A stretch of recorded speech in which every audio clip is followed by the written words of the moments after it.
We'll leave no stone unturned to solve this case. मुझे इस बात का पूरा यकीन है कि कोई पुख्ता सबूत जरूर मिलेगा। मैं इस तरह के आतंकवादी संगठनों को बता देना चाहता हूँ कि सिर्फ एक बस ब्लास्ट को वो अपनी जीत न समझें। ముందండి ఎంక్వైరీ చేయడం మానేసి హాస్పిటల్ నుంచి ట్రీట్మెంట్ ఇస్తున్నారు చూడరా. अपने देश की जनता के लिए मैं अपने जिस्म को तार तार करके भी इनकी रक्षा करूंगा। जिस तरह अपनी जान की बाजी చూడు ఊపిరాడకుండా ఎలా మాట్లాడుతున్నాడు. వీడే పెద్ద పట్టుకున్నట్టు. అది నేనుండాల్సిన చోటు నువ్వే కిందకి ఈడ్చుకొచ్చేసావు. ఇలా టీవీలో గనక నేను వచ్చుంటే ఈ పాటికి మా అత్తగారు బెదిరిపోయి ఉండేది. ఇంట్లో సీనే రివర్స్ అయి ఉండేది. రేయ్ ఇన్స్పెక్టర్ అయి ఉండేవాడిని. कि जब तक मुझ जैसे जाबाज सिपाही about 18 people killed and about 26 people injured. Bus లో బాంబు పేల్చి ప్రజల్ని ఆందోళనకి గురి చేయడం తీవ్రవాదుల ఉద్దేశం అయ్యుండదని, మరో చోటికి తరలించే సమయంలో ఊహించని విధంగా ఆ బాంబు పేలి ఉండవచ్చని, పట్టుబడిన అజ్మల్ లతీఫ్ వంటి తీవ్రవాదులు ఇంకా ఎంతో మంది ఉండి ఉంటారని, వారి భవిష్యత్ ప్రణాళికలు కూడా ఏమిటో తెలియకపోవడం మరింత భీతిని కలిగిస్తోందని హోమ్ మినిస్టర్ విచారం వ్యక్తం చేశారు. ప్రస్తుతం ఆంధ్రప్రదేశ్ యాత్రాంధ్రప్రదేశ్ గా మారింది.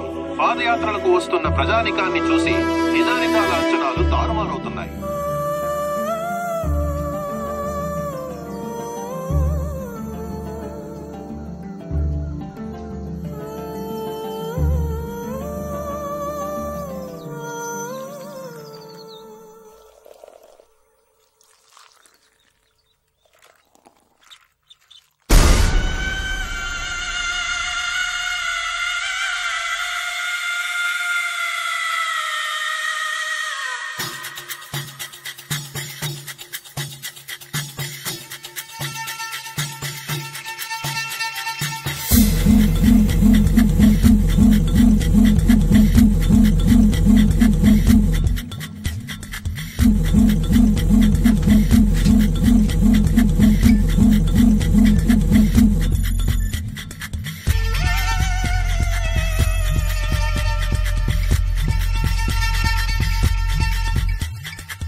నీకోసం ఎదురు చూస్తున్నాను రా. ఏ లోపల పద చెప్తాను.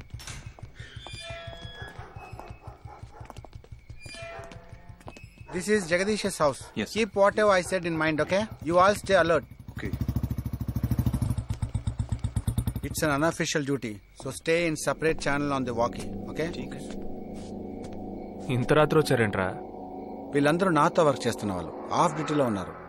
ఈ రాత్రంతా వాళ్ళకి ఇక్కడ కాపలాగా ఉంటారు. తెల్లారగానే నీ ఫ్యామిలీతో నువ్వు ఆంధ్ర వెళ్ళిపో. ఎందుకెళ్ళాలరా? హాస్పిటల్ నుంచి వాడు తప్పించుకున్నాడు. ఏంటి? ఒక డాక్టర్ని, 2 పోలీస్ ఆఫీసర్ని చంపాడు. చంపాడా? నీకు తెలియదులే, నువ్వు లోపలికి వెళ్ళు. నువ్వేగా వాడిని పట్టుకుంది. ఒకవేళ నేను వెతుక్కుంటూ వస్తాడేమోనని చిన్న డౌట్, అందుకే వెళ్ళి తీసుకొచ్చాను. ఆప్ దోనో పీछे जाइए. సరే నేను వెళ్ళొస్తాను రా, జాగ్రత్త.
आजकल सब बदल गए साहब.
బస్ లో ఉన్న చిన్న స్కూల్ పిల్లల్ని నేను చేశారని పనిచేశారా?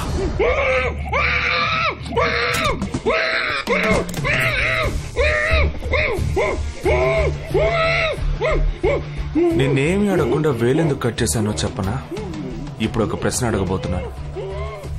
దానికి సమాధానం చెప్పకపోతే ఏం జరుగుతుందో నువ్వు తెలుసుకుంటావని.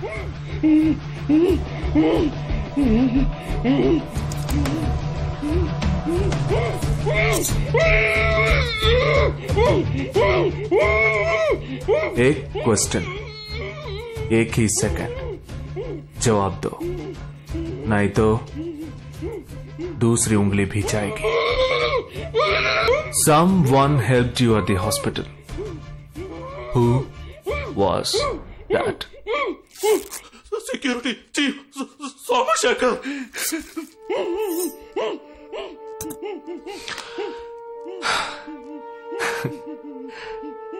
That's it.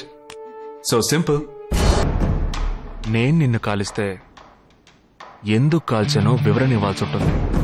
నువ్వు చచ్చి శవమైనా నీ కుటుంబం నీ మొహాన్ని ఉమ్మేస్తుంది. నీ పిల్లలు సిగ్నల్ దగ్గర ముష్టెత్తుకుంటారు. నీ పెళ్ళం రాత్రుల్లో రోడ్డు పక్కన నుంచొని చేతులూపి పిలుస్తూ ఉంటుంది. అదే నిన్ను నువ్వే కాల్చుకుంటే డ్యూటీ పీరియడ్లో సూసైడ్ అని మీ ఇంట్లో ఒకరికి ఉద్యోగం వస్తుంది, పిఎఫ్ డబ్బు వస్తుంది, పెన్షన్ ప్రతి నెల వస్తుంది. నిర్ణయం నీకే వదిలిపెడుతున్నాను. ఆ గన్ను ఏమాత్రం నా వైపు తిరిగినా నేను నిన్ను కాల్చేస్తాను.